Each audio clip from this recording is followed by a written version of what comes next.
Here's a number that genuinely stopped me in my tracks while researching this one. A beauty company spent $845 million buying a skincare brand back in 2019, and just a few years later had to write off $310 million of that deal because the brand simply wasn't worth what they paid for it.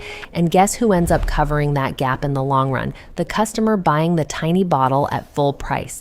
Here's the thing about Sephora specifically, y'all. It's not like the mall kiosk selling knockoff perfume. Every single brand on those shelves has genuinely gone through real vetting, real quality control. So when I say overpriced, I don't mean bad. I mean the price and the actual value inside the bottle have quietly drifted apart from each other, and most of us never stop to check. So today we're going through 6 Sephora brands people genuinely love, myself included, honestly, real prices, real ownership stories, and where the math starts feeling a little uncomfortable once you actually dig into it. Let's get into it. Number 6, Glossier.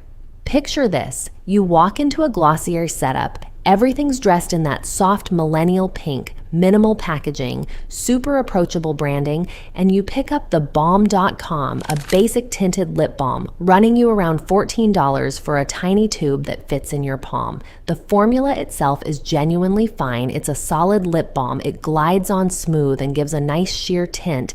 But here's the thing. When you break down the actual ingredient list, it's mostly castor oil, beeswax, and vitamin E, ingredients you'd find in a $5 lip balm from the drugstore, packaged with a level of branding sophistication that costs way more than the product itself likely does to manufacture. Glossier has actually stayed independent this whole time. No giant conglomerate swallowed it up, which honestly makes this one a little different from most of this list. The high price here isn't funding some massive parent company's global portfolio. It's funding an enormous amount of social media marketing, influencer seeding, and that specific soft focus aesthetic the brand's built its entire identity around since it launched. The brand's actually expanded into body care and makeup too, and the same pattern shows up across the whole lineup. Genuinely pleasant, well-made products, priced at a level that only really makes sense once you factor in the marketing machine behind the pink packaging. Number 6, Glossier. Genuinely likable, but you're paying a real premium for the vibe as much as the actual formula inside the tube. Number 5, Summer Fridays. Here's a scenario. Summer Fridays jet lag mask became an absolute viral phenomenon, the kind of product that sells out constantly and gets talked about in every what's in my bag video, running around $48 for a jar of hydrating, plumping mask that promises to fix your skin overnight.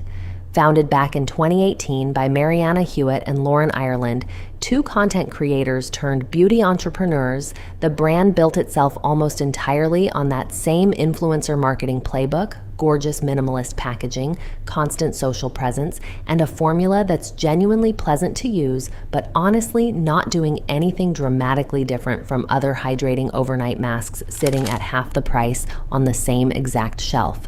The ingredient list leans heavily on hyaluronic acid and niacinamide, both genuinely good, genuinely common ingredients that show up in plenty of $15 and $20 masks from other brands without the celebrity-adjacent marketing budget behind them, meaning a meaningful chunk of that $48 is going toward the aesthetic and the influencer machine, rather than some exclusive, hard-to-source formula.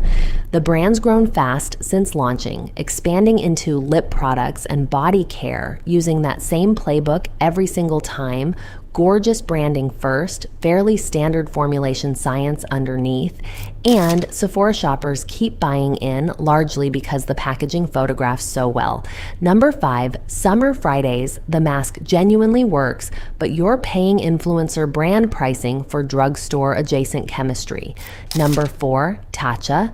All right, picture this. Tatcha built its entire identity around Japanese beauty rituals, and the brand's founder, Vicky Tsai, actually sold her own engagement ring to help start the company back in 2009, which is a genuinely compelling origin story that Sephora shoppers have connected with for years now.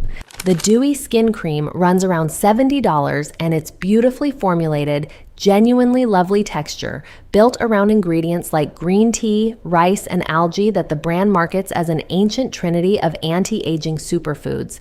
But here's the reveal. In 2019, Unilever acquired Tatcha in a deal reportedly worth close to $500 million, meaning that romantic, independent, ring-selling origin story now sits inside one of the largest consumer goods companies on the entire planet. Unilever also owns brands like Dove and Vaseline, companies built around genuinely affordable mass-market personal care, so there's a real irony in the same corporate parent charging $70 for a jar of cream under one brand name while selling comparable moisturizing ingredients for under $10 under a completely different one, sitting a few aisles over at your local drugstore. The founder's story is real and it's genuinely moving, that part matters, but the corporate reality behind the label today is a lot less indie than the marketing still leans into.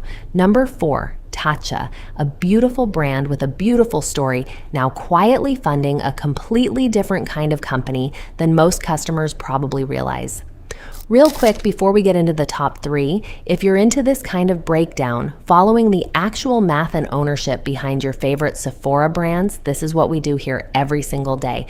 So subscribing just means you catch the next one, no pressure. Okay, let's keep going. Number 3, Fenty Skin. Here's a scenario. Fenty Skin launched off the back of Rihanna's massive credibility in the beauty space, and products like the Fat Water Toner Essence run around $35 for a lightweight hydrating toner, riding the same halo effect that made Fenty Beauty's makeup line such a genuine cultural moment back when it first launched. Skincare-wise though, the formula leans on pretty standard hydrating ingredients, hyaluronic acid, niacinamide again, nothing particularly exotic or hard to source, meaning a real chunk of that $35 is genuinely just funding the Fenty name and everything that comes attached to it, the packaging, the campaigns, the cultural weight of the brand itself.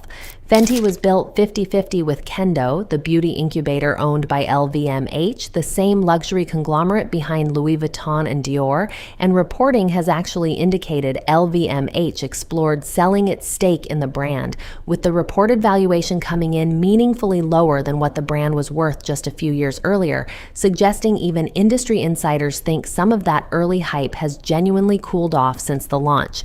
The makeup side of Fenty earned its reputation fair and square. 40 Shades at launch changed the entire industry. That's real, that's documented. But the skincare line launched years later, riding that same halo without quite the same formulation innovation behind it. Number 3, Fenty Skin, riding real cultural credibility, but the actual formulas underneath don't quite match the price tag once you look past the name on the bottle. Number 2, Drunk Elephant.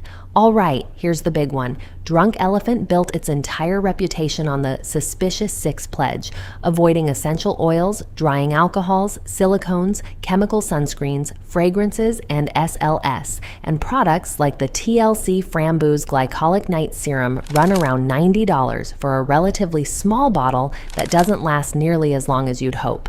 Founder Tiffany Masterson built this brand into one of the fastest growing prestige skincare names in history. Starting it out of her home in 2012 and in 2019, Shiseido acquired it for $845 million, a valuation of roughly 8.5 times the brand's sales at the time, one of the biggest skincare acquisitions ever recorded in the entire industry.